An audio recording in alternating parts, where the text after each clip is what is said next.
Buenas, mi nombre es Emilio Espinosa y le voy a hablar sobre las generalidades de las enfermedades infecciosas.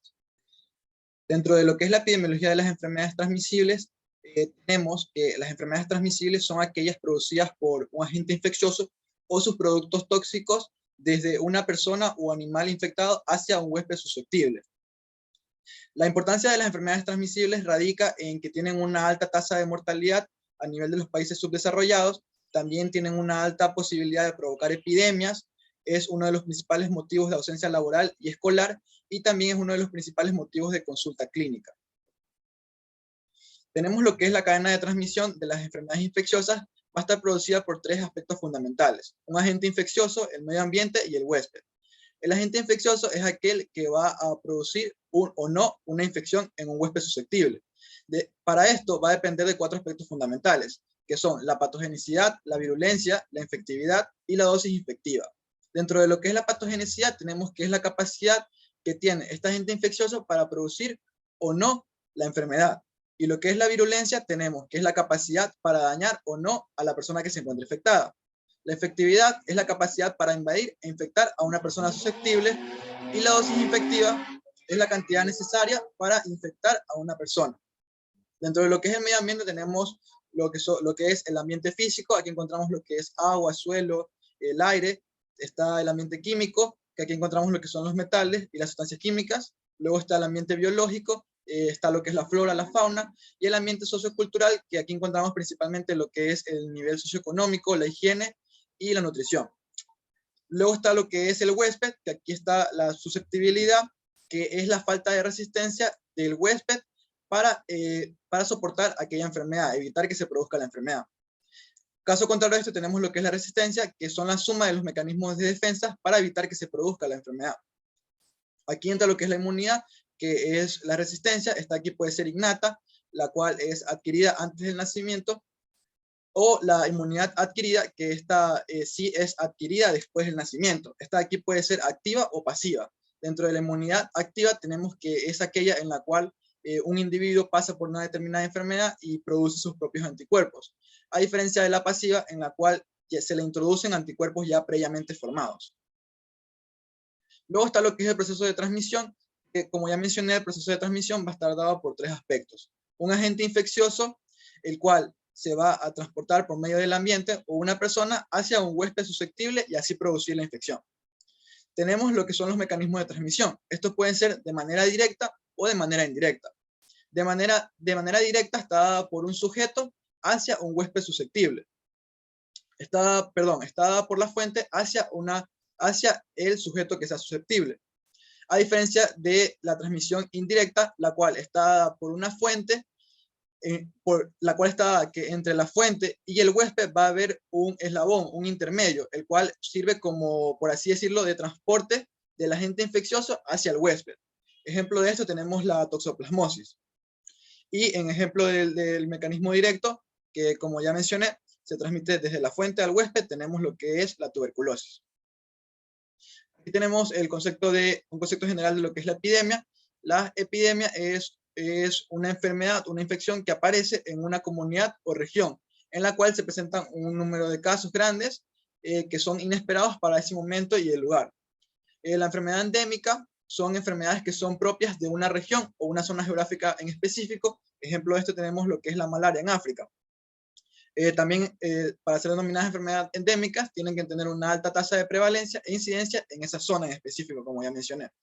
Están las enfermedades emergentes, que como su nombre lo dice, son enfermedades de nueva aparición, son nuevas infecciones, como quiera. Luego tenemos las enfermedades reemergentes. Estas aquí son enfermedades ya existentes, enfermedades que ya existían, pero que existió una disminución de su incidencia, pero vuelven a surgir, por así decirlo, como un rebrote. Luego tenemos lo que son los principios de control de infección. Aquí tenemos las que son las vías de transmisión. Tenemos tres tipos: por contacto, la vía aérea y por microgotas. La vía por contacto, como ya mencioné, puede ser directa o indirecta.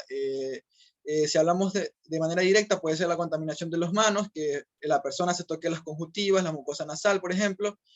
También está dentro de lo que es por contacto, entra lo que es el drenaje excesivo de las heridas y la incontinencia fecal. En la vía aérea, esta está dada por lo que son los aerosoles, por la inhalación de estos aerosoles. Estos de aquí pueden permanecer durante bastante tiempo en el aire, suspendidos en el aire, en el tiempo. A diferencia de las microgotas, por ejemplo, que estas de aquí solo van a alcanzar distancias cortas y no permanecen suspendidas durante mucho tiempo en el aire. Por ende, requieren que la persona esté en un contacto cercano. La persona enferma esté en contacto cercano con el huésped susceptible. Están lo que son las precauciones de rutina para el control de la infección. Aquí tenemos lo que son las precauciones estándar y las específicas. Dentro de las precauciones estándar son aquellas que están dadas, que deberían tener todo el personal sanitario. Está lo que es el lavado de manos, que un correcto lavado de manos ayuda en lo que es la prevención y la diseminación de las enfermedades infecciosas. También entra lo que es el equipo de protección personal, que esto de aquí, como su nombre lo dice, es una protección, una barrera frente a las infecciones. Dentro de las específicas tenemos, por ejemplo, las precauciones para manejar cadáveres, que esta fue la que pudimos ver en la actual pandemia del COVID-19, que como podemos ver en la imagen, son personas las cuales utilizan una barrera completa y especializada como manera de protección. Aquí tenemos lo que son los pasos para colocar el equipo de protección personal. Primero es la bata, luego la mascarilla, como tercero tenemos la protección ocular o facial, y como punto 4, los guantes. Aquí tenemos los pasos que son para retirar el equipo de protección personal. Primero son los guantes, segundo la bata, tercero la protección ocular o facial, y cuarto la mascarilla. Entrando con lo que es la fiebre de origen desconocido, tenemos que para poder clasificar la fiebre de origen desconocido, tenemos que tener un cuadro febril de fiebre mayor a 38.3 grados centígrados, al menos en 2 ocasiones, que esta fiebre sea de una duración mayor a 3 semanas, y también que la fiebre, a pesar de que el paciente esté en una hospitalización, lleve más de una semana en la que se le han realizado pruebas diagnósticas y no se ha logrado llegar a un diagnóstico en concreto. La clasificación de la fiebre de origen desconocido, tenemos 4 clasificaciones, la clásica, perdón, la neutropénica, la nosocomial y la que se da en pacientes con VIH. Dentro de la clásica están los 3 aspectos ya mencionados anteriormente. La neutropénica está dada, la diferencia es que aquí va a existir una disminución de los polimorfonucleares, los neutrófilos, por debajo de 500 microlitros. Aquí también la fiebre va a ser mayor a 38.3 grados centígrados, y también esta fiebre se va a presentar a más de 3 días en las que se han realizado pruebas diagnósticas y todas han dado negativas. En lo que es la clasificación nosocomial tenemos, por ejemplo, estas son tipos de infecciones nosocomiales, es decir, son infecciones dadas dentro de un hospital. Por ende, para ser clasificada tiene que ser un paciente que esté hospitalizado, que tenga una temperatura mayor a 38.3 grados centígrados, y el paciente a la que se le han realizado pruebas durante más de 3 días, y todas estas pruebas han dado negativas. Pruebas diagnósticas han dado negativas. Luego tenemos la clasificación de los pacientes con VIH. Aquí son pacientes en los que ya han sido diagnosticados con VIH antes de estar hospitalizados, antes de presentar este cuadro, perdón. Pacientes que presentan una temperatura mayor a 38.3 grados centígrados, y en caso de que sea un paciente ambulatorio, la fiebre debe persistir durante más de 4 semanas. En el caso de que sea un paciente hospitalizado, la fiebre debe persistir durante más de 3 días.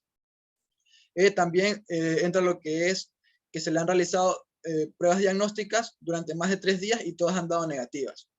Aquí en el cuadro grande podemos ver que dice que la fiebre de origen desconocido solo la podemos diagnosticar cuando ya se han descartado otros procesos infecciosos. Tenemos lo que son la etiología clásica, las posibles causas de la fiebre de origen desconocido, que entran 5 grandes grupos. Tenemos las infecciones como la tuberculosis, los síndromes mononucleósicos, las neoplasias, están lo que es linfoma, sarcoma. En las enfermedades inflamatorias tenemos, por ejemplo, el lupus eritematoso no sistémico, la artritis reumatoidea, las misceláneas, está lo que es la fiebre hereditaria y las patologías no diagnosticadas. El tratamiento va a ser un tratamiento empírico que más que nada va a depender de la clínica del paciente, y las indicaciones son con sospecha fundada. Es decir, en el caso de que lleguemos a que sea una causa de infecciones, por ejemplo, por una tuberculosis, vamos a dar medicamentos tuberculostáticos. Muchas gracias.